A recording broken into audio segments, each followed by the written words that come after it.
When you think about the most popular apps in the world, what comes to mind? TikTok, Instagram, Facebook, entertainment apps, games, things that compete for your attention. Yet the most broadly used ones and the ones most integrated into our society never come to mind because everyone is already using them. Google Maps has over 10 billion downloads on the Google Play Store alone, which is double the downloads of Instagram, where half its users are literally or figuratively bots. It's fairly well known at this point that TikTok and other social media is damaging our collective mental health. But has anyone wondered about the possibility that GPS and other convenience apps have also had a negative effect? On the surface, navigating the world today has become heavily simplified. We follow this blue arrow on our phones and avoid cars while we ignore all relevant landmarks and environmental interests that line our path. Navigation is now reduced to continue straight, turn left, or turn right. We don't have any need to know how to go anywhere because GPS handles it all for us. Without GPS, we'd be forced to build a geographic map inside our heads and perform complex spatial computations in order to figure out how to navigate from any direction. A problem similarly sinking video games. Game developers build these massive, beautiful environments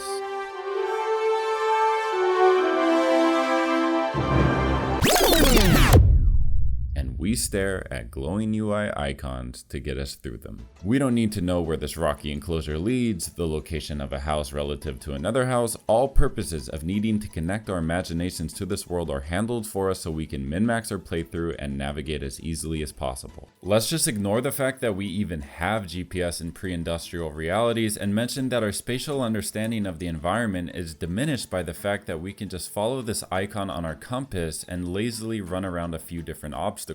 And worse, progress within the game emphasizes growth through artificial numerical stats like strength and dexterity rather than ones that would improve our real-life spatial intelligence. But many of us prefer this easy experience, at least in the real world. And I'm the first to admit that the world around us usually isn't quite as unique or interesting as a video game environment, so knowing how many McDonald's are on the way to your nearest doctor's office isn't the most exciting thing to remember.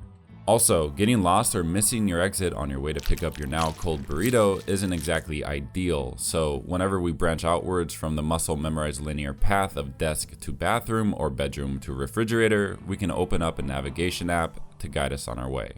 Which in certain situations is fine, like when you're navigating to a place you've never been to. The issue is when we open up our navigation app because we can't remember the directions to a place we've traveled to several times. Studies show that 93% of Americans are dependent on GPS when they drive. But how many of us are also dependent on conveniences like search engines or other forms of technology? Our memory is dependent on GPS to navigate to the same doctor's office we've been going to for years, or dependent on search engines to remind us of a historical fact we looked up yesterday, or dependent on tutorials to remind us how to do a procedure we've done several times. A study out of the University of Columbia found that our memory works differently in the age of Google. Two groups were instructed to memorize a fact. Group 1 was told that the information was saved. Group 2 was told that the information was erased. The group that thought the information was saved performed worse than the group that was told that it was erased. They found that people, when given the chance, would remember how to search up information rather than remember the actual information itself. Now that we have something to remember things for us, we just simply stop remembering things. Also, navigating from location A to location B can be fairly boring to think about, so we don't naturally care to re-navigate this pathway in our minds again after reaching our destination.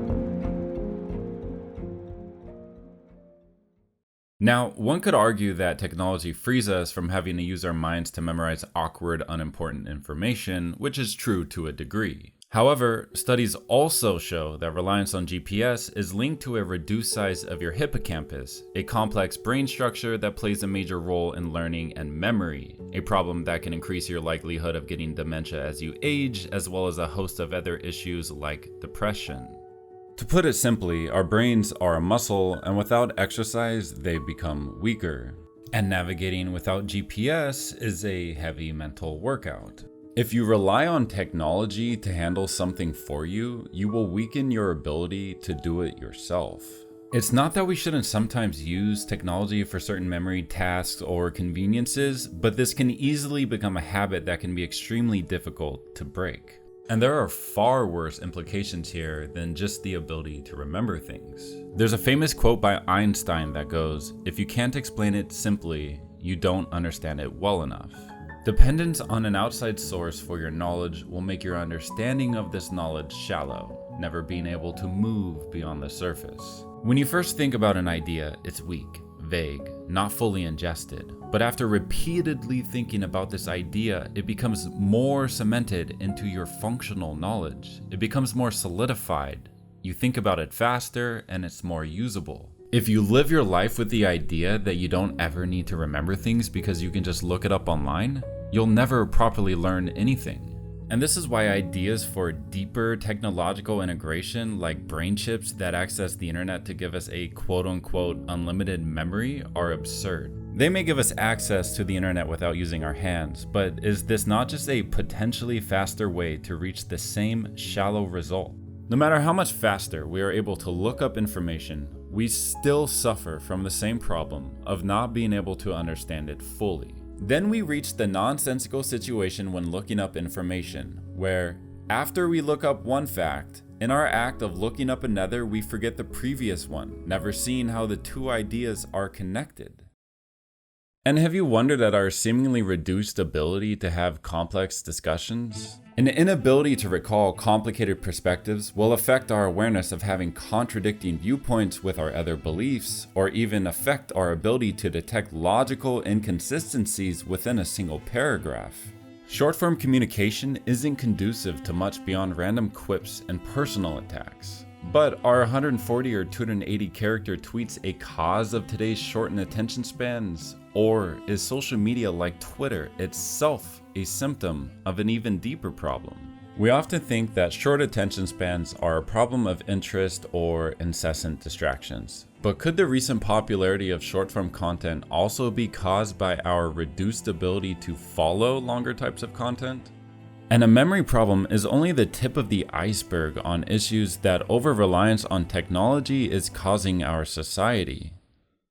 So are we doomed? Probably, but technology like GPS or search engines isn't all to blame. They are tools like any other. It's how you use them that's the problem. If someone gives you a hammer, you can either use it to build a house or you can destroy someone's home. With modern technology, we have more access to information and services that can allow us intelligence beyond anything before it existed. But that doesn't matter if our abuse of it is destroying us instead. Helen Vendler, widely regarded as one of the most accomplished interpreters of poetry in our time, memorized all 154 Shakespeare sonnets in her pursuit to analyze them. It's easy to see why.